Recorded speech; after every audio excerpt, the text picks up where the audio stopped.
I met my first guest at the iconic Chevron in 1980, and I'll never forget it. I don't think I have ever met anyone who relishes in playing the role of the enfant terrible. That's a very naughty boy, by the way. And he still is my good buddy. Would you please welcome the lead singer from the Uncanny X-Men, Mr. Brian Mannix. Thanks, Wendy. Nice to be here. Did you like that intro? I thought it was very nice indeed. Enfant terrible? In fact, you know, it's a miracle that we are actually friends, considering the way I behaved the first night I met you. But that's why I'm saying I'll never forget it. I'll explain to the audience that I'd had a very bad night at the Chevron. My gig had not gone to form.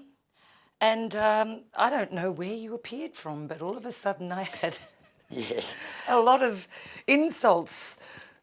Well, it wasn't so much an insult, but yeah, I just played at the Tottenham Hotel, and I think we'd only just started. I'd only done about 5 gigs, and as you said, I think you'd knocked over your keyboard, and everything that could go wrong had gone wrong. And you know, you were feeling pretty down, and then just when you're feeling a bit down, I came up and said, "Hey, aren't you that chick from Street Angel, Julie DeRue?" Which was probably the last thing you wanted to hear at the time. But actually, you know, and anybody else would have just come and said, "Shut up," and smashed me one. So credit to you that you didn't do that. Actually, after the faux pas that I'd made on stage that night, I wished someone did think I was from Julie Street DeRue. Angel and not from Wendy and the Rockets. But I will never forget that. That was the funniest night because you were the only person that could make me laugh on such a shocking night. And I think that was probably pretty much the beginning for both our bands. Yeah. I know I used to ask you a lot of stuff about, because you were sort of progressing, you progressed a lot more than I used to ask you stuff about, oh, how's Mushroom and all this sort of stuff. And I used to get a lot of information from you about, you know, about the business and how it worked and that, which was good for me, you know. Yeah, well, I think we probably just started a little bit before you, but we did spend an awful lot of time working together, as much as in the good old days when you could do...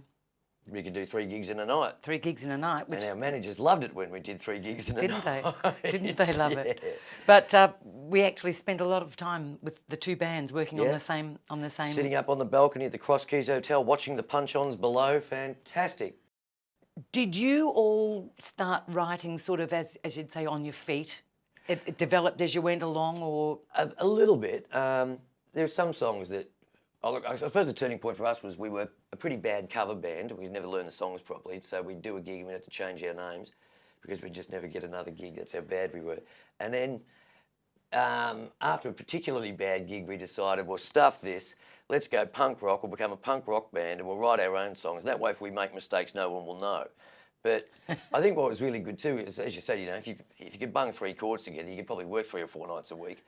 And you really learnt your skill as you went, you know, like you just thought, well, that sort of song works, so we'll do another one of them. And I think that was a really great way to sort of get started, because you learnt on the job and you sort of went, yeah, okay, well, that works and that obviously doesn't. Whereas these days, you know, you get people writing songs in their bedroom and a lot of the time they end up sounding like depressed boy in his bedroom, you know. It's like, you know, a depressed girl in the bedroom, which is great if you're really sad and sit at home, but if you're at a pub and you want to rock out, it's not really...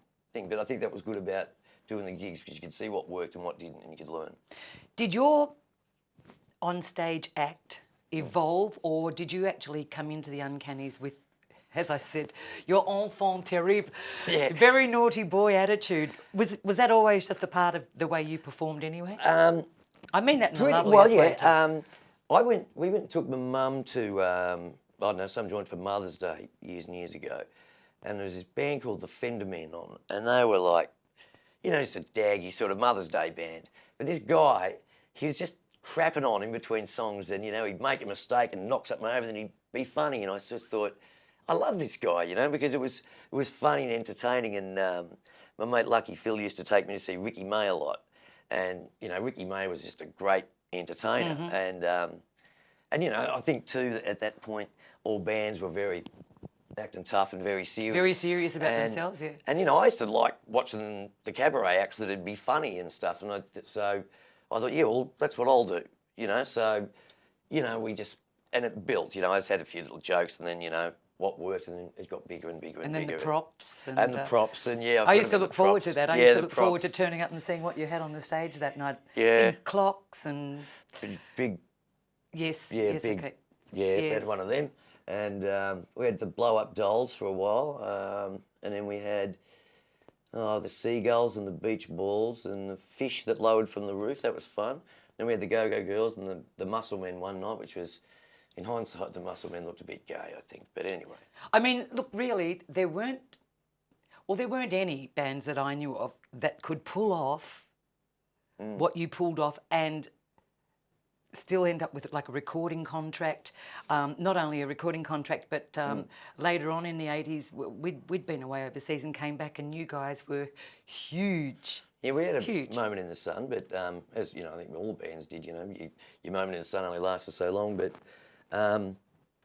we got a record deal not because Michael Dinsey thought our songs were so wonderful or anything like that. It was just the weight of numbers that people came to our gigs sort of made them say, well, hang on, they must be doing something right because there's a lot of people going.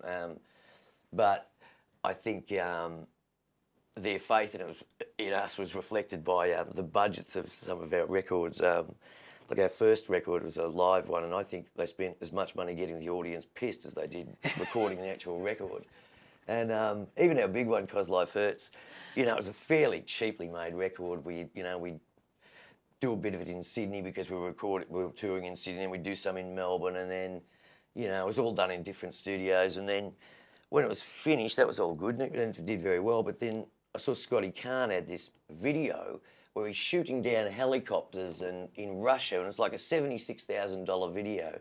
And I'm thinking, this sucks. Our record cost half that, and it's like, ugh. But anyway, that's what happens. But you know, as you said, the numbers were there, thousands. Yeah. Look, you know, we sold good numbers, and you know, I'm very grateful for that. So it was a wonderful time. Just then moving on, you wrote the original play, Countdown the Play. Yeah. Well, there you go again. I was watching you, I think, do Two Up with. I'd seen you do the Dusty show, and I thought that was terrific. And I was watching you do Two Up with Glenn Shorrock down at the comedy thing, and I was thinking, yeah, okay, you've got sort of these songs and that sort of thing. And I was just watching, and I thought, well, if these sort of shows are about collecting different songs and sort of packaging them, and I thought, well, geez, if you did Countdown, that'd be really good. And you get the dress-ups thing, and then you get somebody to play Molly and be funny. And I thought, yeah, that'd work really good. And so, you know, eventually after much, you know, mucking around and that, we eventually got it up. But once again, I was inspired to write that by watching one of your shows. So you did it again. Wrokdown. Welcome back to Wrokdown. My special guest is my buddy, Brian Mannix from the Uncanny X-Men. You have made your own movies as well. Oh, yeah. Now we're up to movie number... Well, we're actually working on the feature film now. Because I've done enough short films. I'm really good at Final Cut Pro, and I've got all the equipment, and I'm sick of waiting for someone to give me the money. You know, if you want to be a filmmaker, you've got to make films. So, you know, it's like being a musician and not ever making a demo or, you know, or recording or anything. So I'm making this one at the moment. I've got, I don't know, about 4 minutes in the can and edited, but there's a long way to go. It'll probably take me another year to finish it. Do we have a working title yet? It's called King Lives.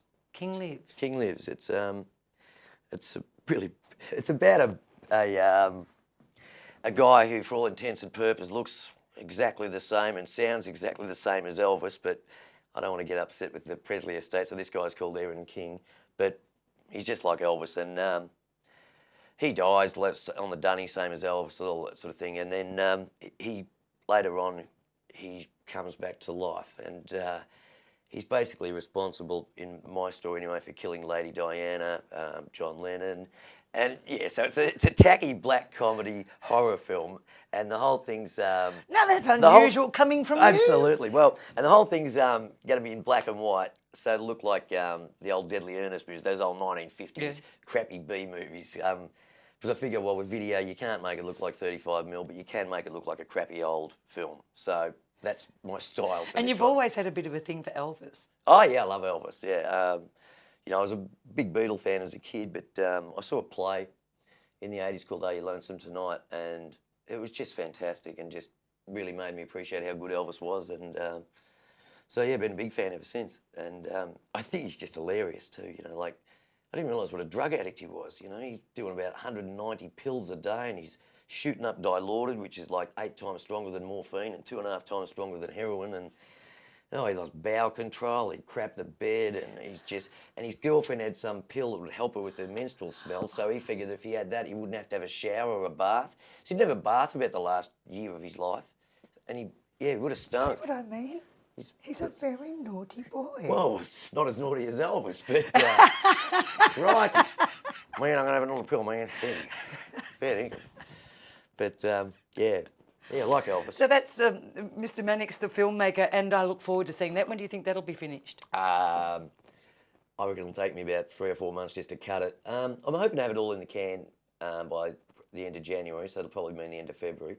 So, you know, maybe about August, hopefully I'd have it sort of roughly finished, you know, and the post will say, in stereo, rather than the 5.1 sound. It'll just in stereo and brag about it. You know, brag about all the shortcomings, you know. Should have some very dodgy effects. I can't wait to see that. Last year, Brian, we were all very fortunate to have been on the very first countdown tour that toured nationally around Australia. I think all up, there were about 100,000 people that got to see the show, and one of the reasons that I think people enjoyed it so much was because they could actually go and see all of the Australian acts that they used to go and see in the 70s and the 80s. We had a ball. We had a ball on the tour. It was the best tour I've ever done. It was just so much fun. And I think everybody sort of came along with the right attitude in that, you know, back in the 70s and the 80s, a lot of bands would be competing against them. So, you know, I'd hate Kids in the Kitchen and he'd hate me. But now it's sort of like, oh, well, you know, we're just old rockers and sort of in the same boat now. And you know, for me too, I especially loved, like, you know, it was great to catch up with all the 80s people, but, you know, to be doing the moves with Les Gock from Hush, you know, I was a big fan. You know, when I was 14, I watch Hush and I go, wow. And then, you know, to be actually on stage with Les doing the moves with him, I was going, oh, this is fantastic. They were a bit of a highlight, weren't they? That was really good. Yeah, and having a beer with Darryl Braithwaite and, you know, hanging around with Squeak, you know, that was great fun. And, you know, just so many of the acts too, like, I'd forgotten how good they were. Like, I'd forgotten what a great singer Swanee is, you know, just like a voice like a Mack truck that just comes out. And Cheetah, I thought, oh, I didn't really know Cheetah. Then suddenly I thought, gee, this is a great song. It's a Vanda and Young song. And I don't know, something when that Chrissy used to, she'd do that bit and she'd go like that. And I was like, oh, that was, I don't know, it worked for me and Frank too. We go, wow, what? I don't even know why that's sexy, but it is. We were going, oh. So, yeah, it was fun. Wondered why everyone backstage was glued to the monitor at one particular here she time goes. of the night. She's going to do the squat. Oh, yeah. Nothing's changed. Would you please thank Mr. Brian Mannix? Thanks, Wendy. Cheers up. Wrokdown. Hi there, welcome back. Now, don't forget to go to our website, wrokdown.com, to find out any information on tonight's show. If you're looking for a good band to go and see, I suggest you have a look at our gig guide page. We've got quite a comprehensive list of gigs in and around Melbourne from the bands you'll be seeing on this show. Now, over to our roving reporter.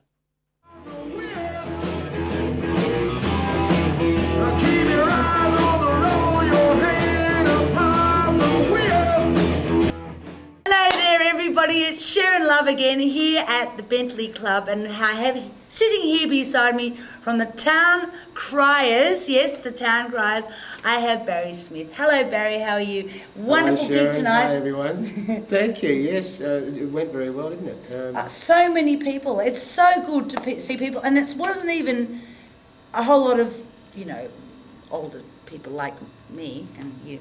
It was younger people as well. It was a lot of young people like us, indeed. It was full of like young us. people like us. Plenty of vintage, yeah. Yes. But it was our first kind of night here. We're trying to get something going down here because these sort of places are good for us young people. So after all this time you're still singing because? Well, I was, since the town Criers, I've been with a couple of bands. I was with an original band in the early 70s called the Alloy Band, and I was together a couple of years, and another band called Little League, which was kind of original band with a guy called Ronnie Charles, who's around now. Yeah. And then that's right, I went overseas and come back, and I got together a 60s band, which became the Fabs, which was probably around for about 14 years. We did. They're a big, well-known band. Around we had I think at the Golden Gate Hotel. Yes. We were there for about 6 years on Sunday nights and Thursday nights, so it was a bit of an institution. And that was got good mileage out of the Fabs. I think towards the last couple of years it was getting hard because the poker machines came in. Yes. We love them. But if you go to myspace.com/MLC midlife crisis, I'll repeat that, myspace.com/MLC midlife crisis, you can tune into the gigs that we're doing. And tonight was fantastic. It was the first night here, and it was probably about 300 people. Yes, about 300 people. We had 3 bands. We had Ronnie Charles, the Retros. We had ourselves Midlife Crisis. We had the Substitutes, and That's who will be drenched to the bone. If the time for you is And here sitting next to me, I have Ronnie Charles. Now, do you remember Ronnie Charles? He used to be the singer in the Groop. Yes, you do remember. Tell us about those days, Ronnie. GROOP. Well, the group actually existed from about 1964, and they had a different lineup before I joined. I joined the group in 1966 with Brian Cadd, and we turned what was a sort of a party band into a pop band. And then we went overseas. We won the Battle of the Sounds, and I was 19.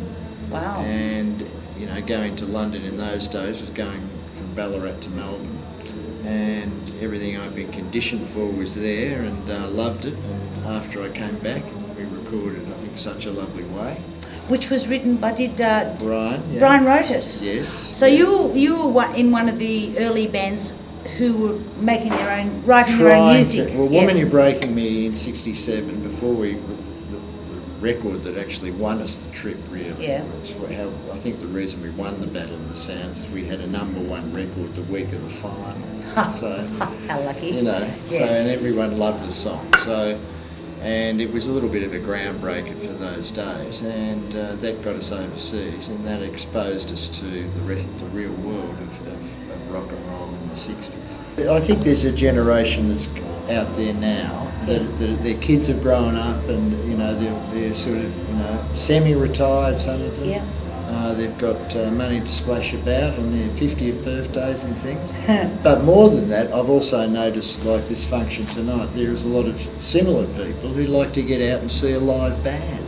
And a lot of them aren't over 50 too, That's right. I have noticed. I've noticed that at QRS Yes. particularly, that you get a lot of the younger people, because I think that they've grown up with that radio. Yeah. Be it Gold FM or whatever, even though they may have listened, they've heard all these songs. And we tried to do not necessarily the hits, but the stuff that we all used to listen to on the couch. Just keep an eye out, you'll hear about the retro band somewhere. Fantastic. And there you go. Thank you very much, Wendy. Back to you. In 1963, a song hit the Australian airwaves with a definite West Coast feel. Reaching #1 in Sydney and #5 in Melbourne, Bombora was a smash hit and was ultimately covered by many overseas bands. The Atlantics, unbeknown to many, was an Australian act, and according to the band, many DJs of the time confessed that if they'd known the band was from here, they wouldn't have played the song. Anyway, with 3 original members still in the group, the Atlantics are still performing, and more importantly, they're still recording. Catch you soon.